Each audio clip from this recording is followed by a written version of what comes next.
Olá, tudo bom? Meu nome é Daniel Bicalho, eu sou editor, sou produtor cultural e sou livreiro em Divinópolis, Minas Gerais. E estou aqui para a gente conversar um pouco sobre edição de livros. Essa videoaula, o objetivo dela é fazer com que qualquer pessoa que tenha uma ideia de livro na cabeça ou já tenha algum texto no computador, consiga tirar esse texto do computador, essa ideia da sua cabeça e transformá-la num livro até a publicação, seja no formato físico, seja no formato de e-book. Bom, vamos conversar um pouco sobre isso então. Primeiro, eu queria agradecer muito a Lei Aldir Blanc, que está possibilitando a gente realizar essa videoaula.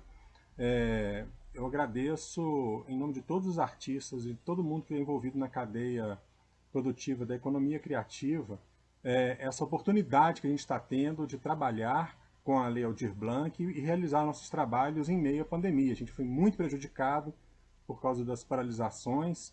É, por exemplo, eu realizo alguns festivais, não consegui realizar nenhum no ano passado, nem lançamentos de livro, nada, enfim, tudo a gente teve que fazer online, e isso dificultou muito o nosso trabalho. Mas a Lei Aldir Blanc está dando a gente essa condição de realizar o nosso trabalho e recebendo dignamente por isso que a gente faz. Então, em nome de todos os artistas, todo mundo que está envolvido nessa cadeia produtiva, eu queria agradecer desde a deputada Benedita da Silva, que teve essa ideia e levou isso para o Congresso, e os deputados abraçaram e conseguiram aprovar, até aqui em Divinópolis, a Secretaria de Cultura, que com muito trabalho, se desdobrando mesmo, conseguiram fazer com que essa lei se tornasse uma realidade na nossa cidade também. Então vamos lá. Bom, primeiro eu queria me apresentar. Eu já falei, eu sou livreiro, sou produtor cultural, sou editor de livros. Aqui essa é a minha livraria, a Boutique do Livro, fica em Divinópolis. A gente tem mais de 30 anos de mercado. E mais recentemente, em 2019, para ser mais exato, nós começamos a publicar livros. Nós já temos alguns livros publicados. No total são 10 títulos que nós já publicamos, contando livros físicos e também e-books. E isso me deu uma certa bagagem para poder estar conversando aqui com vocês hoje a respeito de edição de livros. Bom, a nossa livraria tem 30 anos, como eu já falei, em Divinópolis. Nós começamos na década de 90, mais precisamente em 1º de março de 1990. Hoje nós estamos no nosso segundo endereço, já estamos há mais de 20 anos aqui nesse endereço, mas a fundação foi na Avenida 7 de Setembro, uma outra época de Divinópolis, né? A cidade não era o que é hoje, assim, mudou muito de lá para cá, inclusive mudou também em relação ao consumo de literatura aqui em Divinópolis. Além disso, eu produzo festas literárias. Em Divinópolis, eu sou um dos responsáveis pela FLID, a Festa Literária de Divinópolis, que já tem 6 edições, 5 presenciais e a edição de 2020, que foi online. Eu também participo da FELITA, que é o Festival Literário de Itapecerica. Nós já fizemos 2 edições, 2018 e 2019, interrompemos por causa da pandemia. Também realizei a primeira virada cultural de Divinópolis, ano passado, uma semana antes da gente ter o primeiro caso de Covid-19 em Minas Gerais, que foi justamente aqui em Divinópolis. Bom, então vamos lá, né? Continuando a nossa videoaula. A preparação do texto. Afinal de contas, meu texto está pronto para as páginas de um livro? Essa é uma das questões, é a questão básica, né, de todo escritor.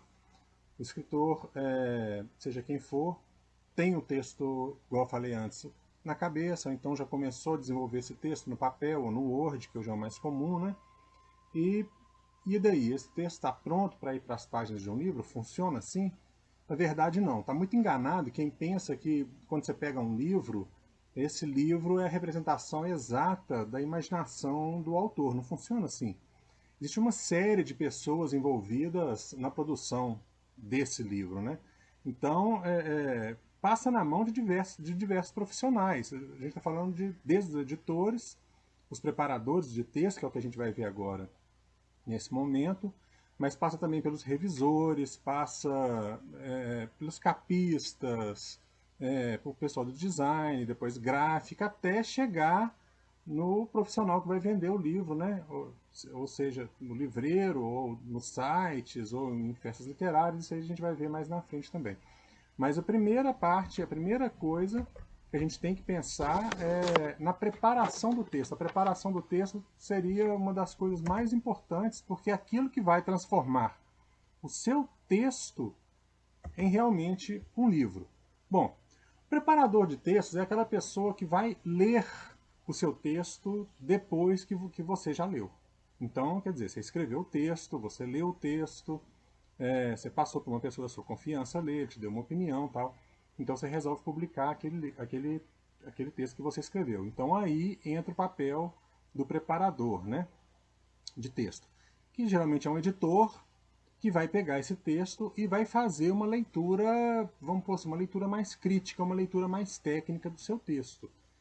Nessa leitura, o que ele tem que ver é, esse texto funciona? Esse texto está funcionando? É um texto que vai funcionar dentro do livro? Ele vai ter que olhar, então, se o texto tem coesão, se tem coerência, vai confirmar, enfim, é isso, é confirmar se realmente esse texto está pronto para ir para as páginas de um livro. Um texto coerente não apresenta aquelas falhas de sequência de ideias, né? E no enredo da história. E o texto, quando ele é coeso, ele tem boa estrutura de frases, orações, pontuação adequada, e a leitura desse texto vai fluir melhor se for dessa maneira. O editor é aquela pessoa, o que vai fazer essa leitura mais de preparação do seu livro, é aquela pessoa que vai apontar os problemas que existem na sua obra. Né? Então, vai ler o texto, ele vai marcando ali, eu não estou falando de correção ortográfica ainda não. É essa leitura crítica que vai apontar, olha, seu texto você se propôs a falar do assunto X, mas no meio você começou a tratar de outras coisas e acabou que não voltou no ponto principal. Ou se for um romance, por exemplo. Uma coisa que eu já vi acontecer, por exemplo, assim, já chegou nas minhas mãos. Um romance que nos primeiros capítulos a personagem tinha um nome e nos capítulos finais tinha outro. Que o escritor começou a escrever o texto, engavetou antes de acabar, e depois quando ele voltou, continuou escrevendo com o personagem com outro nome. Então é esse tipo de coisa que quem faz essa preparação, o preparador do texto, o editor, tem que buscar nesse momento. Depois que ele busca isso tudo, ele vai conversar com o autor e eles vão chegar num acordo.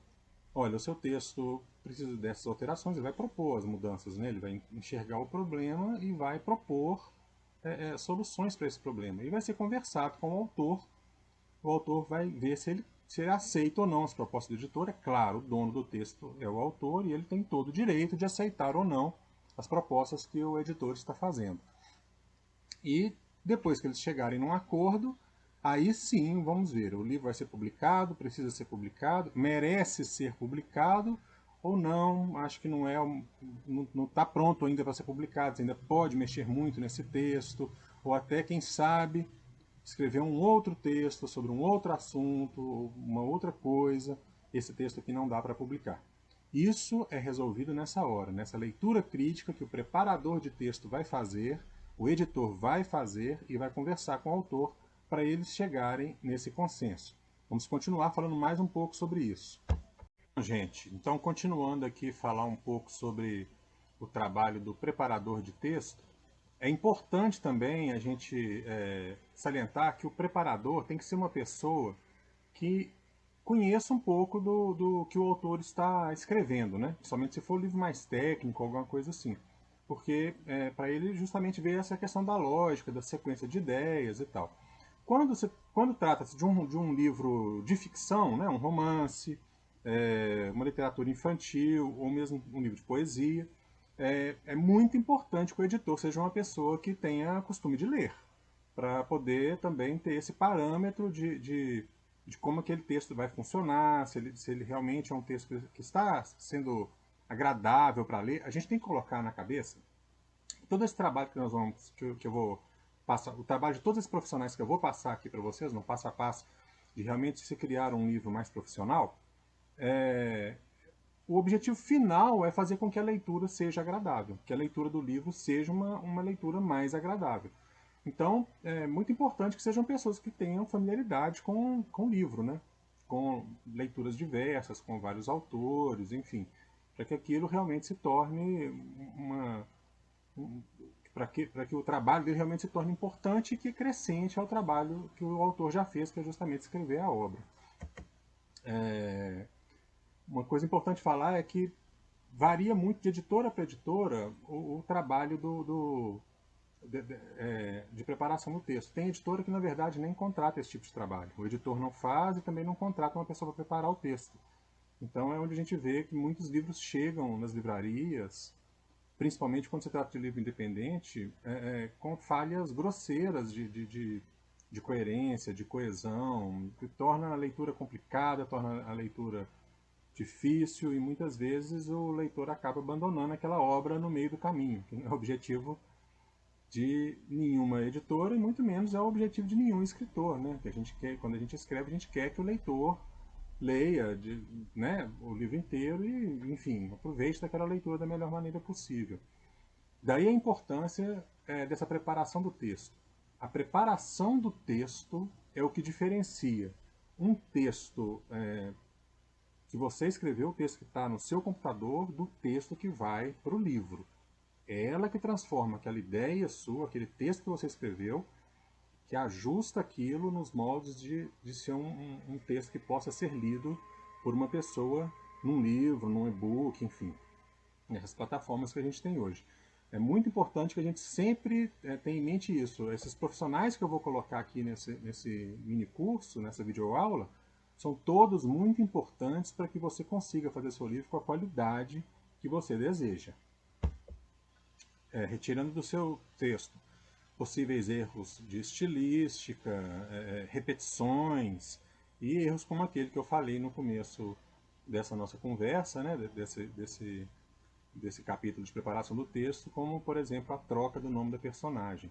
Tem outros erros que acontecem. Uma coisa muito comum que eu vejo é quando a pessoa vai escrevendo no Word e passa para um outro arquivo, faz o famoso Ctrl+C, Ctrl+V do próprio texto e acaba esquecendo de colar um pedaço, alguma coisa fica para trás, ou então fica repetido dois arquivos do mesmo texto dentro do livro. E o autor, muitas vezes, porque já leu o texto demais, já sabe o texto quase de cor, né? De tanto que ele foi escrevendo e lendo, ele não vê isso. E acaba, isso é muito comum de acontecer, acaba isso indo para o livro, faltando um pedaço, ou indo com um pedaço repetido. Então, daí a importância de ter essa pessoa para fazer a leitura crítica com muita atenção e passar esse pente fino nessa questão de coesão, coerência, das estruturas de frase, de tirar esses vícios de repetição e outras coisas que a gente coloca, e que seja uma pessoa que você confie, né? E que seja uma pessoa aberta, é óbvio, às suas sugestões e às suas exigências. Afinal de contas, quem escreveu o livro e vai ser o autor do livro é você, né? O editor está só te auxiliando nesse processo. Bom, gente, continuando essa parte de revisão, então a gente já falou um pouco do trabalho do preparador de texto, né, que vai fazer a leitura crítica e tal. Depois de tudo acertado com o autor, depois das sugestões do preparador tendo sido aceitas ou não pelo autor, depois deles chegarem a um acordo, o autor ficar satisfeito realmente com o texto que o preparador ajudou ele a construir, chega a hora da gente começar a fazer as outras revisões. Revisão ortográfica e também a revisão do manual de estilo daquela editora. Bom, vamos começar com revisão ortográfica. Claro que é uma das coisas mais importantes da obra, a revisão ortográfica, porque não tem nada pior do que a gente pegar um livro que está com muitos erros de português e esse tipo de coisa. E tem muito, né? Gente que lança sem fazer essa revisão. Bom, o trabalho principal do revisor é realmente fazer a correção gramatical do texto, né? Então, principalmente depois do novo acordo ortográfico, tem muita coisa que ainda causa dúvida. A gente ficou acostumado a vida inteira a escrever de uma maneira, né? Escrever e ler de uma maneira. E de repente, já tem uns 10 anos isso, mas parece que é muito tempo, mas não é. A gente ainda se surpreende com questões, às vezes, tolas, né? Ideia, por exemplo, a gente já sabe que é sem acento. Mas, às vezes, uma palavra que tem a mesma construção de ideia, a gente para e assusta. E essa tem acento, não tem? E assim, vários pontos, né? Dessa nova reforma ortográfica. Então, aí a importância da gente contar também com o auxílio de uma pessoa que entenda muito de gramática para fazer essa correção. Também de tempos verbais, né? De erros de concordância, que é uma coisa muito comum. Quer dizer, o objetivo aqui nessa reforma é tirar todos os erros do livro, né? Deixar o texto na norma padrão, que é o texto dentro da gramática, né? Além disso, dependendo se o livro for técnico, por exemplo, ou se tiver muitas citações, uma outra revisão que é importante a gente fazer, que eu nem coloquei aqui, mas é muito importante, é essa revisão das fontes citadas no livro, da bibliografia citada, notas de rodapé, esse tipo de coisa é muito importante que tenha uma pessoa para rever, né? Para a gente não acabar colocando informações erradas ou fontes que não são fidedignas na nossa obra, né? Isso mesmo em ficção, às vezes a gente quer citar alguma coisa, só procura no Google e não faz uma pesquisa mais aprofundada e acaba citando coisas que não são corretas. Então tem que tomar muito cuidado. Bom, como eu coloquei aqui, nesse tópico, o revisor gramatical deve ser uma pessoa que conheça a norma da língua portuguesa, mas não somente. Por que isso? Porque tem várias obras que se utilizam de uma linguagem não gramatical, de uma linguagem fora da norma padrão para ser escrita. E essa pessoa que está fazendo essa correção, né, o corretor ortográfico, tem que ter essa sensibilidade de saber, principalmente nas obras de ficção, dessa licença que o autor tem de colocar na voz do seu personagem, ou até na sua voz narrativa mesmo, termos que não são, palavras que não são da norma culta, né? Às vezes até com erros mesmo. De repente seu personagem, o personagem do livro é uma pessoa muito simples e que fala errado, ou não precisa nem de ser simples, é uma pessoa que fala errado, né? E aquilo tem que entrar no livro. Então, o pessoal tem que ter essa sensibilidade. Eu vou dar um exemplo aqui de uma coisa que aconteceu uns anos atrás e que foi uma coisa assustadora. Teve uma editora que fez uma nova versão das obras do Guimarães Rosa e a pessoa que preparou o texto e fez a revisão acabou suprimindo algumas expressões do Rosa ou alterando algumas expressões do Rosa, considerando que essas expressões estavam erradas, não poderiam ser utilizadas. Então, quer dizer, é um autor que construiu uma linguagem, um universo todo em cima de uma linguagem que ele construiu, baseado no linguajar do mineiro do interior, do norte de Minas Gerais, e até da nossa região aqui também. E veio um revisor sem a menor sensibilidade, pelo que parece, sem nem tanto conhecimento da obra do Rosa, e suprimiu vários termos ali dentro.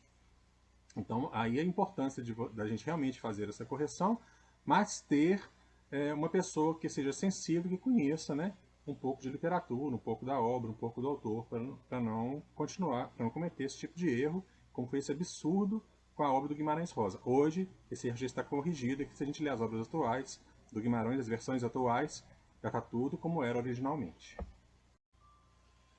Bom, gente, continuando aqui com o assunto da revisão gramatical, a gente falou a respeito dessa questão da sensibilidade do corretor, né, da pessoa que está fazendo a correção, para não estragar o texto do autor. Eu esqueci de falar, mas é muito importante também, por exemplo, quando essa pessoa vai fazer uma tradução de uma obra, né, que às vezes ela perde a essência completa da obra, tentando fazer uma tradução literal, ou não prestando atenção no contexto que a obra foi escrita, e aí se perde completamente. A gente tem casos de editoras no Brasil que tiveram que trocar edições inteiras de coleções, assim, porque a tradução realmente, depois que foi feita a análise, viu que atrapalhava mais do que ajudava aquela obra, né? Daí a importância de sempre a gente trabalhar com profissionais que a gente confie, que a gente tenha referência, porque isso tudo compromete o resultado final do livro, né? Bom, uma outra coisa que o revisor também deve fazer é a padronização daquele texto, adequando, né, o texto que vai ser publicado ao manual de estilo da editora. Claro que a grande maioria das editoras brasileiras não tem um manual de estilo, porque são pequenas, e a gente acaba seguindo o manual de outras editoras. Mas quando a gente fala dessa padronização, só para vocês entenderem o que é o seguinte. O tipo de fonte, por exemplo, que é utilizado na composição daquele livro, qual que é a margem que esse livro vai ter, onde que vai ficar a numeração de cada página, no canto, no meio, o que vai constar na ficha catalográfica daquele livro, o que vai ser, o que vai ter na folha de rosto, onde que vai entrar o selo da editora, enfim, pontuação que vai ser usada, quer dizer, depois de 2 pontos a gente entra com letra maiúscula, entra com letra minúscula, em que ocasiões dentro do texto que a gente vai usar negrito somente no nome de cada capítulo, ou em outras ocasiões também.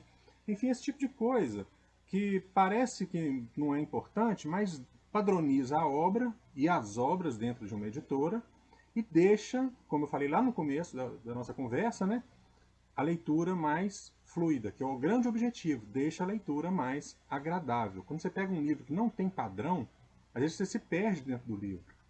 Né? Igual, por exemplo, uma coisa que é muito comum quando a gente vê edições independentes. Você não tem um espaço entre os capítulos. Parece que as coisas vão se enfileirando, você não tem tempo nem de respirar quando você está lendo aquele livro. Então, essa padronização, essa adequação do livro, isso é muito importante e isso também vem nessa parte de revisão. Né? Então, é muito legal quando a gente pega um livro, é muito gostoso quando a gente pega um livro e ele está todo padronizado, tudo certinho, o sumário dele bem arrumado, né? Vem a ficha catalográfica certinho, o livro tem um código de barras, a capa está bem feita, então isso tudo faz parte. E essa padronização entra nessa parte de revisão, é muito importante que a gente observe isso quando vai fazer o nosso livro. Bom, então agora a gente vai entrar propriamente na construção do livro. Se vocês repararem, até agora, as revisões ortográficas, a revisão, a leitura técnica, né, do livro feito pelo editor, é tudo formatação de texto. A gente estava formatando o texto, deixando o texto prontinho. Então o texto já foi lido, houveram mudanças naquela ideia original do autor, houve correções ortográficas, houve uma adequação do texto, o texto já está mais, vamos falar assim, já está mais certinho, né? E agora nós vamos transformar esse texto no livro. A primeira coisa a ser feita é a diagramação. Diagramação é pegar aquele arquivo, vamos supor, pegar o Word que a gente tem, todo organizado, já com uma fonte definida, número de páginas dentro do Word ali também definido e tal. E agora nós vamos, o texto todo corrigido, né? Tanto as correções de estilo, quanto as correções ortográficas e as outras coisas todas, as notas de rodapé já conferidas. E agora a gente vai colocar isso no formato de livro. Num programa, dentro de algum programa de editoração mais profissional do que o Word, né? E nós vamos transformar isso no livro. É nessa etapa, então, que a história começa a tomar a forma e deixa de ser apenas um arquivo de texto. A gente agora vai começar a trabalhar realmente o livro. Como todas as outras etapas, né, desde que a gente veio falando daqui, a maior preocupação do diagramador também deve ser garantir uma leitura agradável. Mas talvez essa parte aqui do diagramador seja que realmente a gente vai ter um contato maior, assim, primeiro, né? Quando a gente pega o livro, a gente abre o livro assim e tem um formato gostoso de ler, tem um formato bem feito, aquilo já atrai a gente. Mas é um conjunto, o livro é um conjunto e o trabalho de todos é muito importante. Bom, mas então a diagramação é uma das partes desse projeto mais gráfico, né? Que a gente vai entrar agora para conversar. Então, elementos como o tamanho da fonte, o espaçamento da margem, isso tudo vai ser definido pelo diagramador. É aqui também que a gente vai saber quantas páginas o livro terá realmente, porque a folha de Word é diferente da folha de livro, né? O tamanho e tudo, o espaçamento, as margens, é tudo muito diferente. Então, aqui é que a gente vai começar a ver realmente o texto que a gente escreveu, quantas páginas que ele vai ter e como é que vai ficar esse formato dentro do livro. Isso é um trabalho que demanda tempo, não é um trabalho, um trabalho mais lento, porque realmente você mudar esse arquivo e deixar ele todo adequado é um trabalho mais minucioso. Então, mas é um trabalho fundamental. Sem essa pessoa para fazer essa diagramação e tudo, a gente não vai ter um livro do jeito que a gente quer, um livro bem trabalhado, um livro bonito, um livro com ar mais profissional e um livro que seja, acima de tudo, de leitura agradável. Aqui nessa parte agora, já não existe mais correções. Já fica muito mais, vamos falar, não existe não, mas fica muito mais complicado de fazer correções. Por isso, aquelas etapas anteriores são muito importantes a gente deixá-las fechadas, totalmente definidas, para aí sim a gente partir para a diagramação. Por quê? Até então a gente estava trabalhando num arquivo que é fácil da gente mexer. Que é, né, um editor de texto simples igual o Word, você mexe com tranquilidade, você troca a palavra, você acentua ou tira acento e tal. Já quando a gente vai passar o livro para um arquivo próprio para diagramação, próprio para ser enviado para a gráfica, igual eu coloquei aqui nesse último tópico, o diagramador é quem fecha o arquivo para ser enviado para impressão. Então quando ele acaba, o livro já está prontinho para entrar no Prelo. E é muito mais complicado a gente mexer nesse arquivo depois ele todo definido. E principalmente se ele tiver imagens e tudo, torna-se um trabalho muito complicado. Então, o ideal é que quando a gente chegue nessa fase da diagramação, o livro já esteja totalmente definido, seu texto, com as notas de rodapé, com o índice definido, inclusive com a ficha catalográfica, a folha de rosto, o colofão, que é a última parte aquele texto finalzinho ali, que geralmente vem, por exemplo, impresso no Brasil, feito em tal gráfica, em tal época do ano, algumas informações que a gente coloca na última página antes de entrar a contracapa. Então é muito importante que isso tudo esteja definido, já tudo arrumado para que o trabalho do diagramador renda. Eu já falei que é um pouco complicado o trabalho dele, e ao terminar o livro esteja prontinho para entrar para a gráfica. Queria deixar uma observação aqui como editor, que é a seguinte, invariavelmente eu recebo escritores aqui na livraria para a gente conversar sobre edição de obra, e a gente passa o orçamento de cada uma dessas partes que nós estamos passando aqui. Isso acontece com outros editores também, eu conheço vários e todos falam a mesma coisa. E aí a pessoa tenta economizar em alguma etapa. Eu não vou querer que faça a revisão ortográfica, eu mesmo vou fazer. Ou então a leitura técnica não precisa, que meu texto já está pronto e é assim que eu quero. Ou então a diagramação também, o que eu vejo muitas vezes é, meu amigo diagramou para mim, o texto já está diagramado. E é claro que a gente tenta convencer o autor de que seria melhor, talvez, uma diagramação um pouco mais profissional. Agora falando especificamente sobre a diagramação do livro. E muitas vezes o autor não nos dá ouvido. E acaba fazendo com aquela diagramação que um amigo fez, que, sei lá, alguém fez para ele e tal. E depois, quando vem o resultado, a pessoa fica extremamente decepcionada. E eu já vi casos da pessoa falar assim, eu fiz, mas sinceramente, eu não vou nem comercializar esse livro não, porque ficou feio. Porque cada etapa dessas existe um profissional que trabalha com isso, que está acostumado a fazer, e que muitas vezes tem cursos e mais cursos, e até uma formação de curso superior para trabalhar com isso.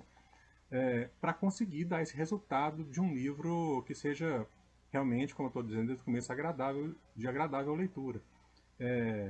Então eu acho que vale sim um investimento. Daqui a pouco a gente vai falar sobre maneiras de capitalizar para fazer um livro. Eu acho que vale a gente sempre quando a gente vai... Um livro geralmente é um sonho, né, que o autor tem de publicar e tal. Acho que vale a pena a gente contratar pessoas que realmente consigam fazer que esse nosso sonho vire uma realidade. Quer dizer, mas vira uma realidade de um sonho, né? E não um pesadelo, que é o que a gente acaba vendo com muitas pessoas que tentam economizar em etapas da produção de um livro. Bom, gente, falando um pouco agora sobre a capa do livro. Essa expressão que a gente escuta muito, o livro se vende pela capa, ela nunca foi tão real. Hoje em dia, a gente é muito visual, a gente chega na livraria, ou então mesmo nos sites, né, de venda de livro, você acaba sendo atraído pela capa do livro, mais do que pelo título, mais do que pelo assunto. A capa é uma maneira, é o primeiro contato que o leitor vai ter com a sua obra, é a capa do livro. Então é muito importante que a gente pense bem, trabalhe bem essa parte da edição de um livro, porque é ela que vai ser o seu cartão de visita para o leitor. É claro que não adianta nada você ter uma capa maravilhosa e o seu livro não ser nada bom, né? Mas também não adianta nada seu texto ser maravilhoso, você ter escrito uma verdadeira obra de arte e a capa não atraiu o leitor e o leitor nunca escolheu o seu livro dentro de uma livraria ou num site de vendas, enfim. A gente tem que sempre, quando a gente publica um livro, pensar nisso. Nem todo mundo que vai ler o livro te conhece e vai ler o livro porque você recomendou. Tal. Às vezes, muitas vezes, o que acontece é que o leitor entra num site ou entra numa livraria ou está numa festa literária e vendo muitos livros, numa feira de livros, alguma coisa, e vai ser atraído pela capa do livro. Portanto, a gente tem que pensar muito nisso. Tanto que, dentro da cadeia produtiva do livro, hoje, o profissional mais caro, o que é mais valorizado, é o capista. Tem capistas que são disputados a preço de ouro aí nas grandes editoras do Brasil.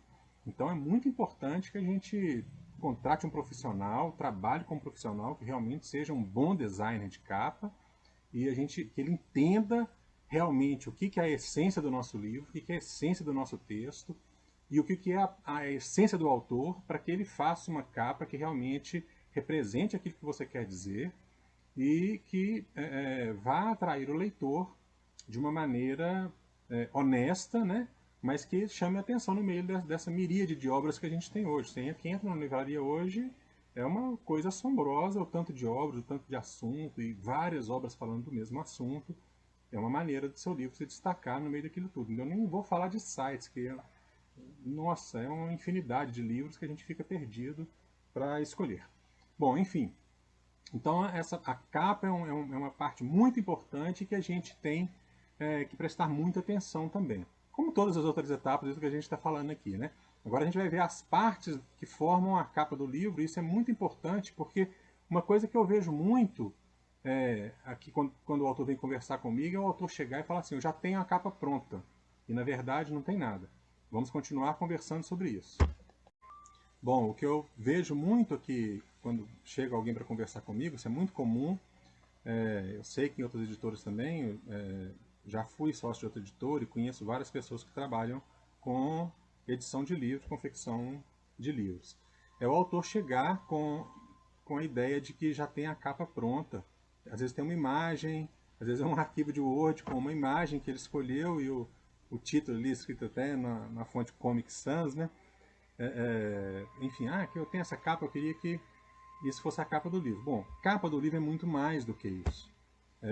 Quando a gente fala da capa, ela é composta de várias partes. Tá aí essa gravura para ilustrar bem. A gente tem a capa propriamente dita, a gente tem a lombada da capa, a gente tem a quarta capa, a gente tem a primeira e a segunda orelhas do livro. Isso tudo é a capa. E tem várias coisas que a gente tem que olhar.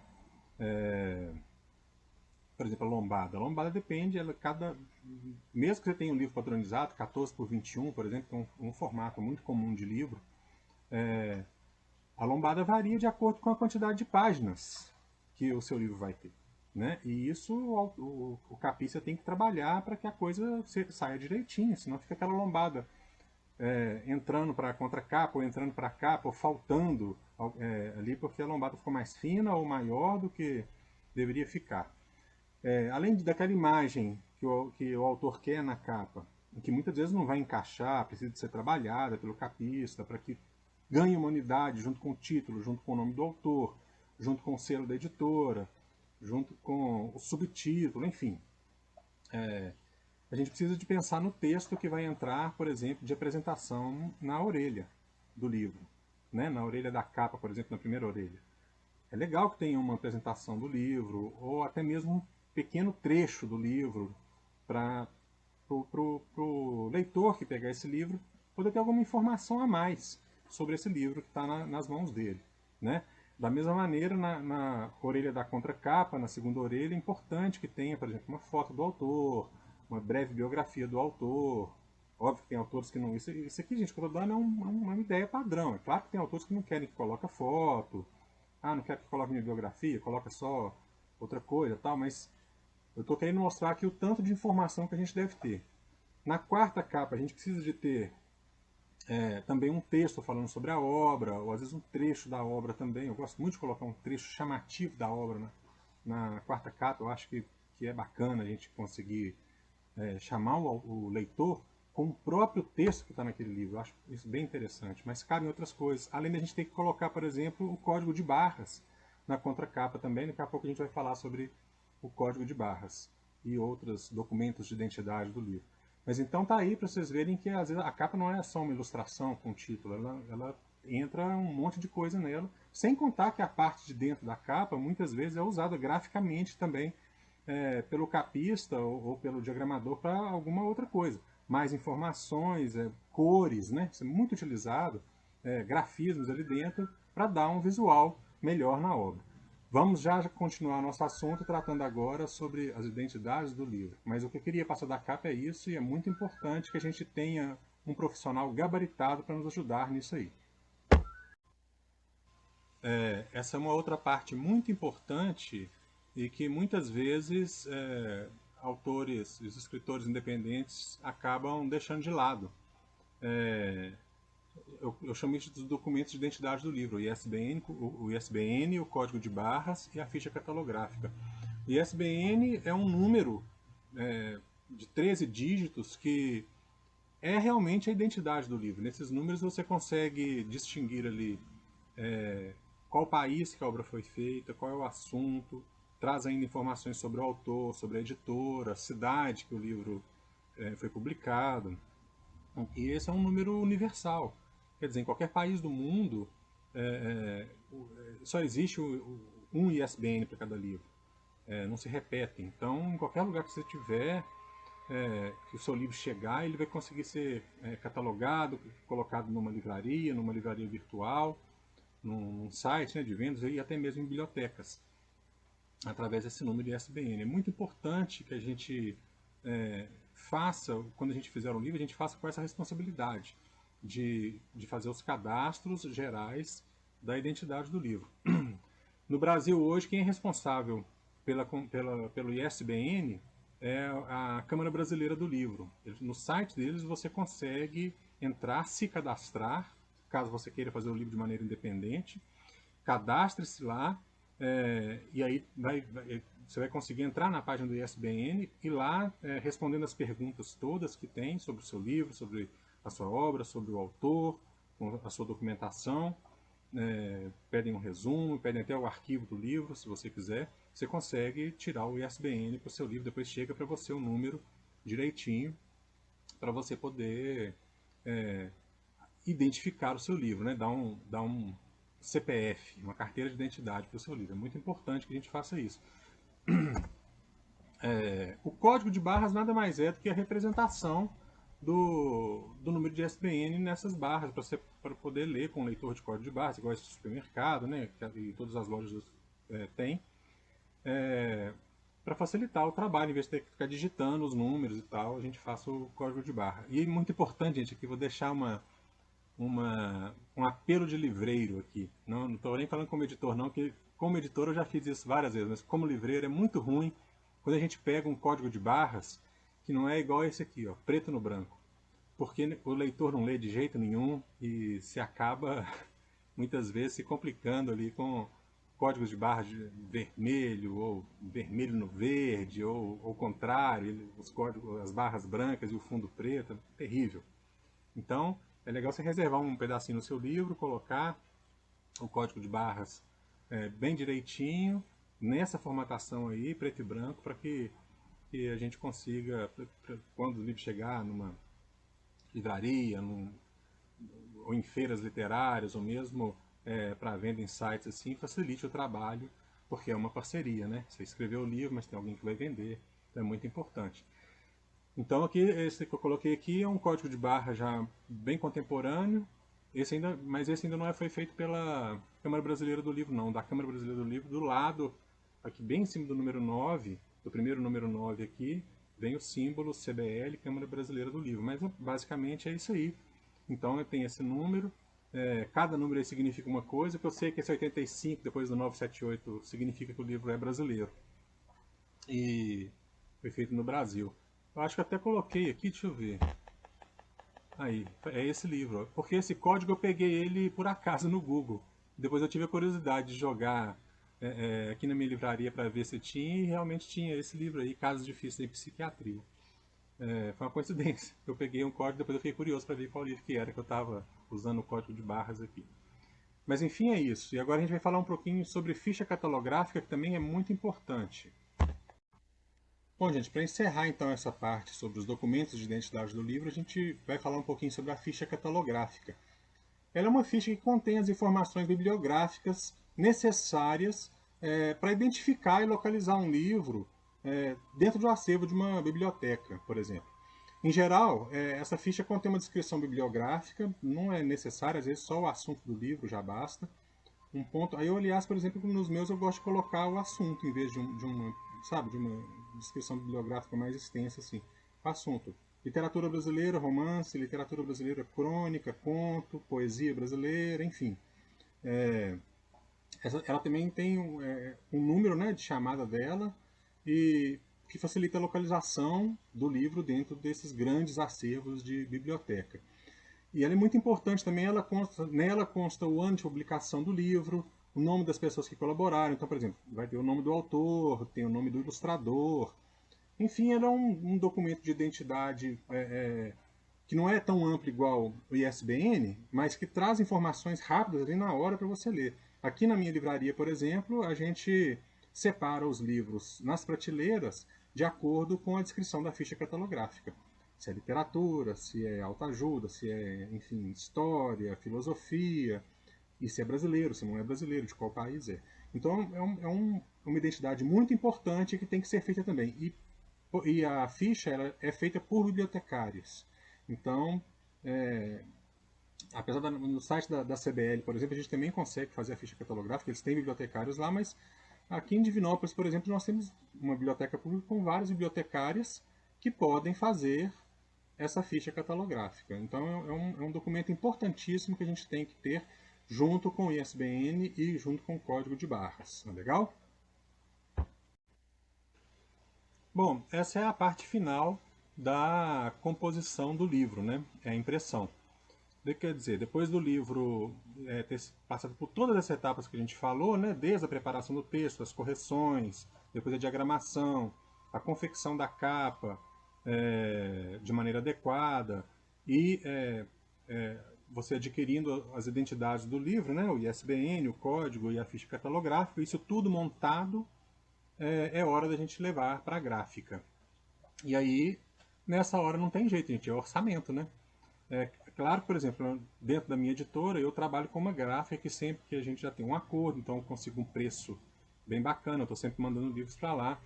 Mas pensando que a proposta dessa videoaula é que cada um consiga realmente contratar as pessoas e fazer o livro, quer dizer, desde que queira, né, fazer todas essas etapas, é importante fazer o orçamento. Então você já está na sua mão com o arquivo da capa. O arquivo da capa é um arquivo separado do arquivo do miolo. São dois elementos que vão ser juntados, né?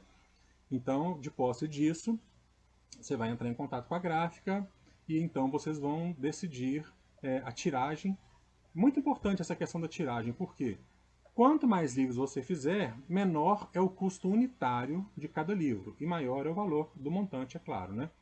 É legal que você já conheça, que você peça informações sobre a gráfica, a qualidade, que você veja os livros que essa gráfica faz, para você ver a qualidade de impressão dela. E aí entra uma parte que pode ser um pouco mais complicada. Para isso, se você estiver fazendo numa editora, a editora é que vai resolver. Se não tiver, a sugestão que eu te dou é vá na livraria e veja os papéis de livro que são usados no miolo e na capa de livro. Geralmente, no colofão, que é aquela parte que eu falei, aquele texto final, as editoras trazem essa informação. Eu vou dar uma pausa aqui, mas vocês nem vão notar, porque depois eu vou voltar, para mostrar para vocês alguns exemplos disso. Só um minutinho. Bom, então é disso que eu estou falando. Ó. Aqui está o livro, né? E na última página dele, nós temos essas informações aqui, que é o colofão do livro. Aqui vem algumas informações técnicas, algumas coisas. Então, nesse que eu mostrei aqui agora, é o livro da Júlia Rocha, Pacientes que Curam. o cotidiano de uma médica do SUS, que é um livro que está vendendo muito agora, que ela está falando inclusive das experiências dela com a pandemia, né? Então aqui no colofão tem: o texto deste livro foi composto em Minion, desenho tipográfico de Robert Slimbach para Adobe Systems, de 1990, no corpo 12 para o texto e 16 para os títulos. Então quer dizer, até a fonte que ela usa está aqui. A impressão se deu sobre papel off-white pelo sistema câmara da divisão gráfica da editora Record. Nesse outro aqui, que é um livro da minha editora, aqui também o colofão está aqui atrás dele. E aqui a gente coloca também a fonte, Fairfield, corpo 11,5 e 16 para os títulos. Coloca o tipo de papel também. Aqui, nesse caso, eu usei o Reciclato 120 gramas. No outro eu não falei a gramatura, mas era 80. Naquele primeiro que eu mostrei. E a capa, a gente usou o cartão 250.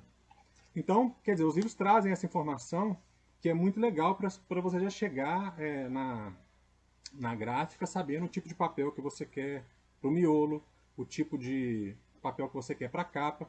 Lembrando que esses papéis também variam de preço. Então, quando você vai fazer essa etapa sozinho, você tem que pedir o orçamento para vários tipos de papel. É interessante que você vá na gráfica para poder pegar o papel mesmo, para sentir a textura do papel e ver se é o papel que realmente você quer usar para fazer a sua obra. Eu peguei outros exemplos aqui, mas eu acho que tem algum colofão que é bem pequenininho, mas sempre traz as informações. Esse foi da editora Todavia, e aqui eles usaram papel Munkin, de 80 miligramas também. Tem aqui também o tipo de fonte, que é Register, que eles estão usando nesse livro, o tamanho da fonte. Então são informações interessantes que a gente acha em outros livros e a gente pode usar para os nossos livros. Tá legal? Bom, gente, e se eu não quiser fazer a impressão do livro? Se eu quiser, em vez de fazer o livro físico, fazer um e-book, um livro eletrônico?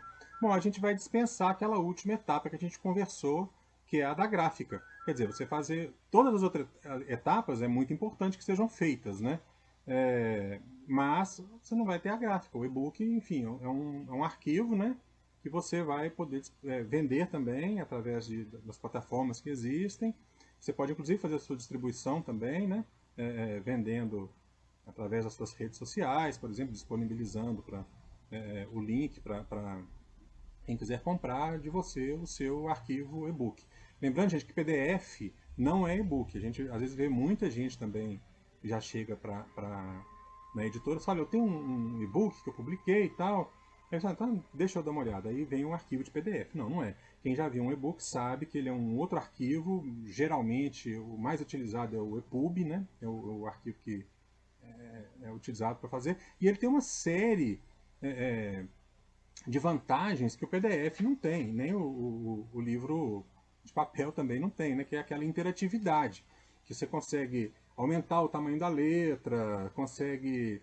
Muitas vezes você tem, por exemplo, tem links dentro do e-book, né, que você consegue ir direto para a nota de rodapé, você vai no índice, você só clica no índice e já vai direto para aquele onde você parou a leitura, você consegue trocar a cor da fonte, você consegue trocar a cor do fundo, enfim, uma série de coisas, né, que a gente consegue fazer nesse arquivo EPUB, né, ou outros que também sirvam para fazer o e-book, e que o PDF não nos dá. Aliás, é muito desagradável ler em PDF, né? É uma coisa que eu não gosto muito, não. Mas eu tenho que confessar também que não é um e-book também, eu sou muito fã, não. Acho que eu sou de uma geração que acostumou muito com livro de papel, e eu, apesar de eu ter leitores, já ter publicado e-books, eu não sou muito da leitura do e-book, não. Tem algumas pesquisas que até explicam isso, mas fica para uma outra oportunidade. Bom, as vantagens do e-book são essas que eu falei, e uma outra vantagem é que é bem mais barato de fazer, porque um grande custo que a gente tem com o livro físico é a gráfica, talvez seja a parte mais cara da publicação do livro. E com o e-book você não tem simplesmente não tem esse custo. Você vai precisar da revisão, você vai precisar da correção ortográfica, você vai precisar da preparação do texto, você vai precisar da diagramação, mas é uma diagramação diferente, né, que já é a diagramação feita para o e-book, mas você não vai precisar de gastar com a gráfica. E a capa também é diferenciada, né, gente? A capa do e-book é só a capa mesmo, não tem contracapa, nem orelha, nem nada, enfim. Então, acaba sendo para o autor independente uma saída interessante e bem mais em conta que a gente tem que pensar. Agora, o grande discurso que existe por aí, da vantagem do e-book, é que ele é ecologicamente correto. Mas isso é verdade? Bom, na verdade não é. Existe uma iniciativa, até da sociedade civil, que chama Green Press. É uma organização americana, na verdade, que trabalha com essas questões de conservação ambiental na indústria de livros, jornal e tal. Eles publicaram um relatório com essa comparação, considerando várias pesquisas que eles fizeram. E o resultado da análise não é tão preciso assim, até porque é uma coisa difícil de comparar, mas dá para a gente ter uma ideia de quem seria mais amigável, né, assim, a ecologia. E assim, é muito interessante que a questão da pesquisa é assim, entendeu? Se você é um leitor que lê até 30 livros em um ano, consumir o de papel é menos impactante ao meio ambiente. Agora, se eu costumo ler, por exemplo, entre 60 e 90, então você deve preferir os eletrônicos. Entre 30 e 60 livros seria o ponto de equilíbrio, onde os dois se igualam. Mas essa pesquisa, por exemplo, não leva em consideração a eletricidade que gasta para carregar a bateria dos e-readers, né? Ela leva em consideração a emissão do dióxido de carbono, fazendo a produção do livro, né? E a do e-book toda eletrônica. Não leva em consideração essa eletricidade que eles usam para consumir, senão realmente o e-book seria muito menos amigável do que o livro de papel. Lembrando, gente, que hoje no Brasil o papel que é usado para fazer livro é todo de madeira de reflorestamento. Né? Então, ele é muito menos agressivo, na verdade, o livro de papel do que o e-book. A gente tem essa impressão ao contrário, mas não é. Quando você vai ver, no final das contas, o e-book ainda é menos ecologicamente correto do que o bom e velho e ancestral livro de papel. Né? Então, esse argumento cai por terra. Bom, as leis de incentivo à cultura.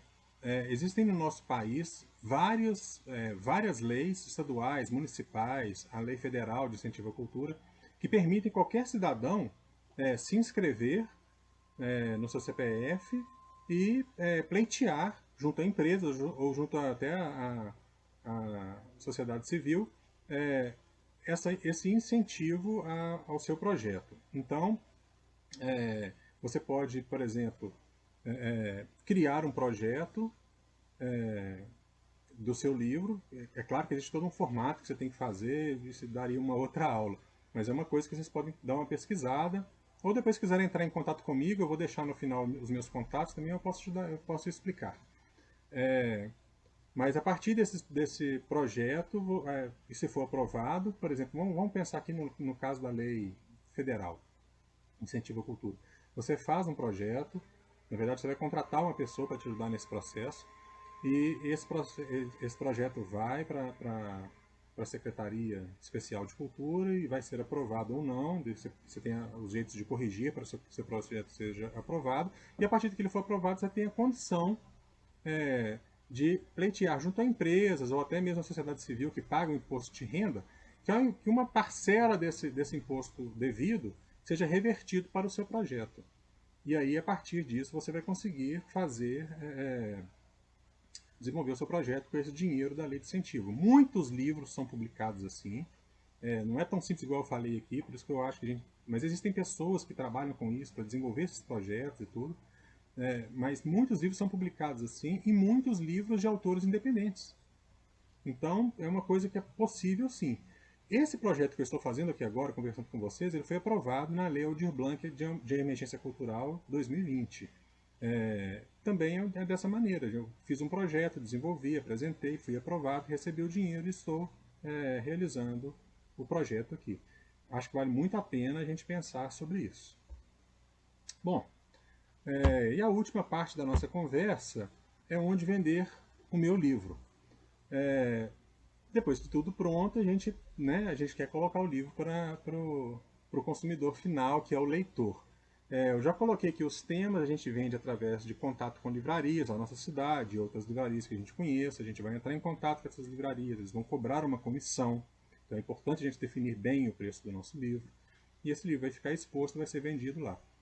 Festas literárias e festivais culturais são uma forma maravilhosa de vender livros. Infelizmente, a gente não está tendo nesse momento de pandemia, mas isso não vai durar para sempre, né? Então a gente vai voltar a ter essas festas literárias, festivais culturais, que é onde a gente pode ter um contato direto com o leitor. Também lançamentos de livros, que eu não escrevi aqui, eu tinha até esquecido disso, parece que é uma coisa tão tantos anos que não acontece, mas os lançamentos de livros são a maior forma de vender livros, né? Além disso, aquilo que eu já falei antes, as redes sociais, essas pré-vendas nas nossas redes sociais, né, e o financiamento coletivo.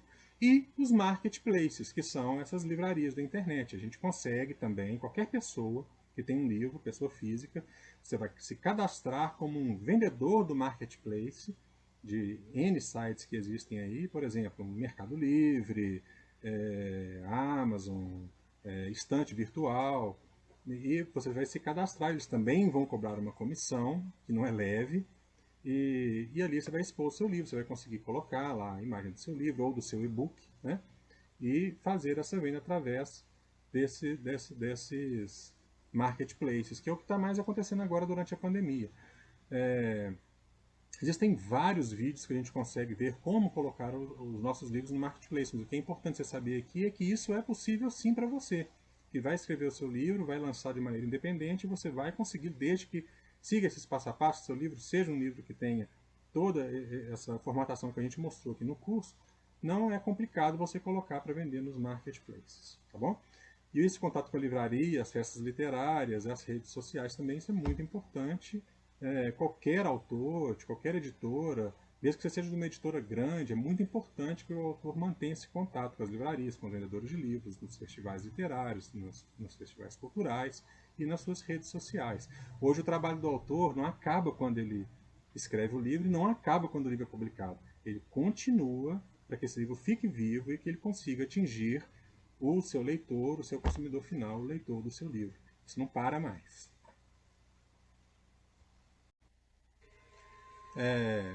Bom, então é isso que eu tinha para falar também sobre onde vender o livro.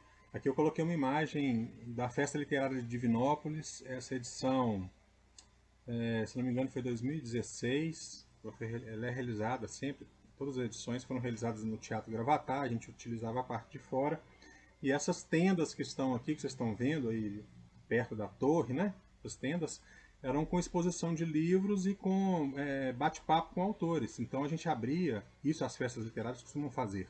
Elas abrem espaço para os autores independentes exporem sua obra, falar um pouco sobre a obra, conversar com o pessoal que está frequentando uma festa literária, que é basicamente o público leitor, né? E festas literárias existem no Brasil inteiro, em várias cidades. A nossa região mesmo, aqui no centro-oeste de Minas, tem várias festas literárias. No momento a gente não está fazendo, né? Mas igual eu falei, vem vacina que a gente volta a fazer rapidinho. Gente, o que era vidro se quebrou e o que era doce acabou. Né? Essa expressão que os contadores de história usam para encerrar as suas histórias.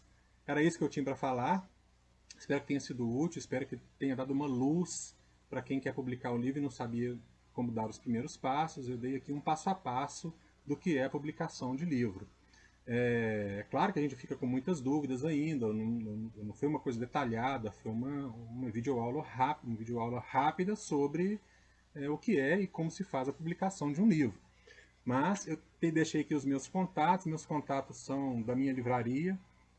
Dúvidas que vocês tiverem, se quiserem conversar sobre edição de livros, se quiserem ver os serviços da minha editora também, é só entrar aqui que a gente responde, a gente conversa, tá bom? Queria agradecer novamente à Secretaria Municipal de Cultura de Divinópolis por essa oportunidade maravilhosa que vocês deram para a gente, para produtores culturais, para artistas, para todo mundo da cadeia da economia criativa da nossa cidade, de trabalhar com a Lei Aldir Blanc. A gente sabe que muitas cidades não conseguiram fomentar, né, a economia criativa da sociedade através da Lei Aldir Blanc, porque realmente foi uma coisa rápida, emergencial e até meio confusa. Mas vocês fizeram isso por nós e aqui eu deixo meu agradecimento, deixo também a todo mundo que tornou possível a Lei Aldir Blanc existir nesse momento extremamente difícil que nós ainda estamos passando. Estou aqui no dia 29 de março conversando com vocês. Eu gravei isso no dia 27, 28 e 29 de março, dentro da minha livraria. Enfim, vocês realmente ajudaram a gente a ter um pouco de luz nessa escuridão toda que nós estamos vivendo, né? Muito obrigado a todos vocês que assistiram e estão assistindo, porque isso aqui vai ficar gravado no YouTube da livraria, né, no canal da livraria, e me ponho à disposição. E vambora, vamos para frente, vamos tocar, vacina para todos, respeito e muita dignidade que nós merecemos. Muito obrigado, gente.